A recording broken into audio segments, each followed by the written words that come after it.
agama. Jadi mohon yang terakhir saya ingin sampaikan, tidak ada kesuksesan tanpa kerja keras, tidak ada kesuksesan tanpa perjuangan, dan tidak ada kesuksesan tanpa dorongan doa dari kedua orang tua kita. Jadi pada hari ini Anda mintakan maaf kepada orang-orang tercinta yang berkontribusi atas kesuksesan pendidikan kita. Hati-hati memperlakukan kedua orang tua. Saya tahu di sini ada master hukum, saya tahu di sini ada master manajemen, saya tahu banyak prodi yang ada di sini dan memiliki tata kelola yang sangat baik, maka itu salah satunya didukung oleh perilaku Anda setelah lulus. Pada saat Anda berinteraksi dengan kedua orang tua, jangan menggunakan pasal hukum. Pada saat ibu mengatakan, saya mau ketemu, kamu pulang, maka Anda akan mengatakan, mah tidak boleh memaksa, karena ada pasal hukumnya. Enggak ada itu, tidak berlaku untuk kedua orang tua. Pada saat Anda diminta membantu kedua orang tua, Anda jangan menggunakan manajemen yang efektif. Tidak ada manajemen dalam hubungan dengan orang tua, kecuali penghargaan, penghormatan, dan tempatkan dia sebagai di tempat yang paling sempurna sebagai kedua orang tua kita. Saya hanya ingin mengulang dengan cerita yang lama, tetapi ternyata ini memberikan sebuah inspirasi bagi kita. Mohon maaf, saya pernah jadi seorang pejabat. Pada saat saya sedang rapat, saya ditelepon oleh keponakan saya dan menyatakan ibu saya dalam keadaan sakit. Kemudian saya balas telepon itu dengan sebuah ungkapan yang agak sedikit sombong. Tolong cepat bawa ke dokter dan nanti uangnya akan saya transfer. Ternyata ibu dari kejauhan menjawab kalimat saya dengan sebuah kalimat yang tegas. Enggak usah ditransfer, yang penting kita bisa ketemu. Kalau ibu sudah mengatakan yang penting kita bisa ketemu, maka jabatan itu tidak ada, maka rapat itu tidak ada. Dan boleh saya katakan, kalau saya sudah dipanggil ibu dan bapak, tidak ada yang bisa menolak panggilan siapapun, termasuk atasan saya. Kalau itu ibu dan bapak yang memanggil, kena yakin, kalaupun saya bisa memberikan sebuah alasan, Pak mohon maaf ibu saya dalam keadaan sakit, maka atasan saya akan memahami semua, karena mereka juga pernah dibesarkan dan memiliki rasa hormat kepada kedua orang tuanya.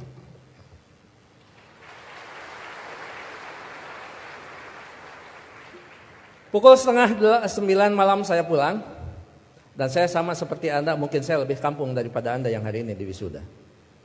Saya tidak dilahirkan di tengah kota, saya dilahirkan di kaki Gunung Papandayan yang sekarang terkenal dengan tempat wisata Kawah Papandayan. 3 jam saya sampai di rumah, 11:30 saya sampai di rumah. Ternyata ibu dalam keadaan segar bugar, tetapi saya tidak menunjukkan perasaan suudon kepada ibu. Kenapa? Ternyata di situ ada hikmah.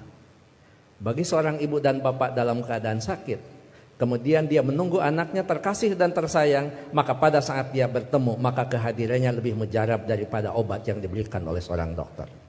Catat itu. Ibu tidak hanya menunjukkan segar dan bugar, tapi ibu juga tetap memperhatikan kesukaan makanan anaknya.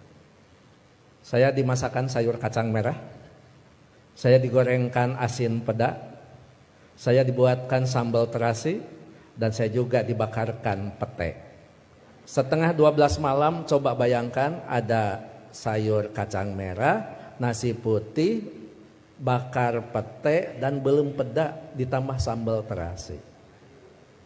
Boleh dibayangkan setelah wisuda.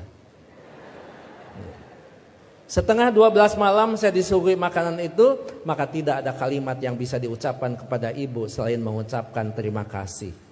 Padahal saya tidak biasa makan malam, kecuali makan nasi di waktu malam. Ya saya makan.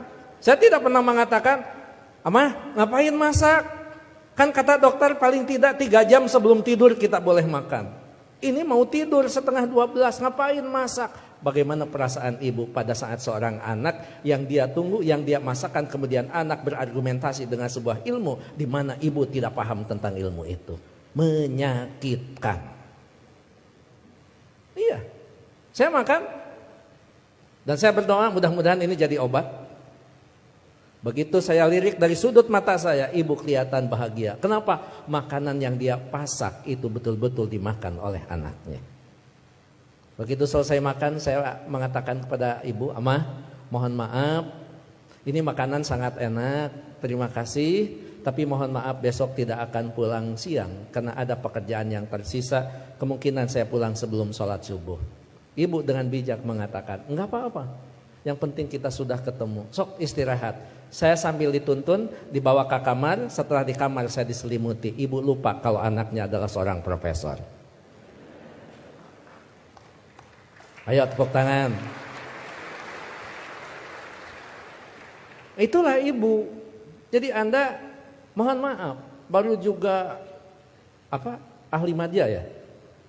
Ahli madya ibu mau nyelimutin. Ngapain? Ini baru wisuda. Ada yang lebih tinggi lagi. Masa mah disimutin? Ini tekan sarjana. Nggak ada di depan orang tua itu. Jangankan ahli madya, sarjana, master, doktor, seorang profesor di hadapan ibu, di hadapan bapak, tetap kita adalah seorang anak yang perlu menghormati mereka.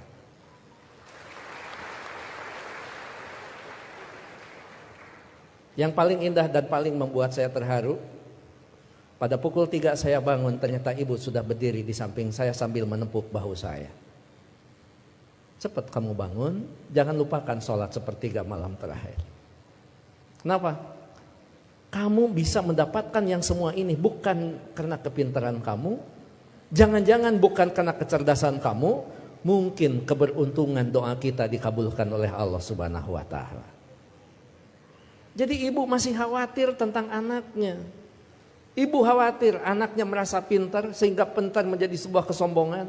Ibu masih khawatir anaknya cerdas, cerdas menjadi sebuah kesombongan.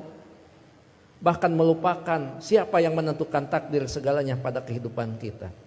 Itu pada profesor itu. Jadi tolong ibu bapak sebagai orang tua, anak kita hari ini di wisuda, tetap mereka adalah anak kita yang perlu kita luruskan pada saat mereka terlempar dari jalan yang memang ditentukan. Perlu diberikan peringatan, tapi tentu sekarang ini ada kaidah-kaidah yang beda dengan zaman dulu. Seorang siapa Pak Rektor, sahabat itu, Ali, mengatakan, didiklah anak-anakmu bukan dengan zamanmu, karena mereka tidak mungkin mengalami zaman yang seperti kita alami. Jadi memang cara sudah berbeda, cara kita memperlakukan anak-anak kita. Tapi sejatinya tetap kewajiban kita adalah bagaimana mendidik anak-anak kita, bukan masalah kedewasaan. Tapi masalahnya sampai nyawa berpisah dengan badan, itu tetap menjadi kewajiban kita sebagai kedua orang tua. Begitu saya sudah selesai sholat, kemudian di situ saya bisa mendapatkan sebuah hikmah. Memang orang tua kita adalah punya kecerdasan yang luar biasa. Padahal ibu saya bukan profesor, ibu saya tidak lulus SMA, ibu saya juga tidak lulus SD. Beliau hanya lulusan sekolah raya. Tapi apa? Dalam sebuah komunikasi waktu itu saya katakan, "Ama, sekarang saya pergi, mohon pamit." Ibu masih bertanya, "Kamu nanti sholat di mana?" Saya jawab, "Nanti sholat di jalan." Ibu langsung mengkritisi kalimat saya, "Jangan suka sholat di jalan, ketabrak mobil." Itu kata ibu itu. Terus saya mikir, emang juga, emang benar masa sholat di jalan? Saya katakan, enggak, maksudnya sholat di masjid di jalan. Masih salah kalimat itu di hadapan ibu. Enggak ada masjid di jalan, paling dekat di pinggir jalan. Saya bilang, iya, nanti akan di masjid, sholat di masjid di perjalanan. Baru saya lulus dari ujian seorang ibu. Nah, lamun eta benar profesor. Dan yang terakhir, saya mohon maaf tadi malam tidak transfer karena Amah mengatakan tidak boleh transfer, tidak usah transfer, sehingga saya tidak transfer. Disitulah kecerdasan ibu luar biasa. Iya, nggak apa-apa. Ngapain harus transfer ke seorang ibu? Mana? Ibu lebih cerdas daripada seorang profesor. Oleh karena itu tentu saya berharap sekali lagi, kalau kita mau sukses, berbaiklah kepada guru, kepada orang tua kita. Kalau kita mau sukses, jangan pernah Anda melupakan, karena kesuksesan kita adalah jerih payah dan hasil pemikiran kedua orang tua kita, termasuk guru-guru kita. Mudah-mudahan orang tua kita yang sekarang masih ada tetap diberikan kesehatan, diberikan usia yang panjang, tetap mampu membina dan membimbing anak-anaknya sampai menjadi investasi yang terbaik bagi keduanya. Bagi orang tua kita yang sudah tidak ada, termasuk kedua orang tua saya, mudah-mudahan senantiasa mendapat tempat yang terbaik di sisi Allah Subhanahu wa taala. Amin. Saya pikir itu Pak Rektor, Pak Ketua Yayasan, hadirin Sivitas Akademika Unpam yang saya hormati. Mohon maaf kalau sambutan saya agak sedikit panjang karena saya tadi mengimbangi Pak Rektor sangat panjang, kemudian Pak Ketua Yayasan sangat pendek, maka saya setengah panjang dan setengah pendek. Mohon maaf tidak bisa mengikuti wisuda sampai akhir karena saya harus mengejar waktu ke Tasikmalaya Pak Rektor. Apapun tadi yang dibicarakan oleh Pak Warek sudah dibicarakan dengan Pak Warek dan Pak Ketua Yayasan. Begitu juga kepada Pak Direktur, saya mohon pamit. Anggap saja kalau di Kementerian Agama kan tidak aneh, anggap saja saya penghulu. Penghulu biasanya kalau sudah menikahkan ijab qabul dinyatakan sah, penghulu biasanya pamit diri dan tidak perlu menunggu sampai resepsi.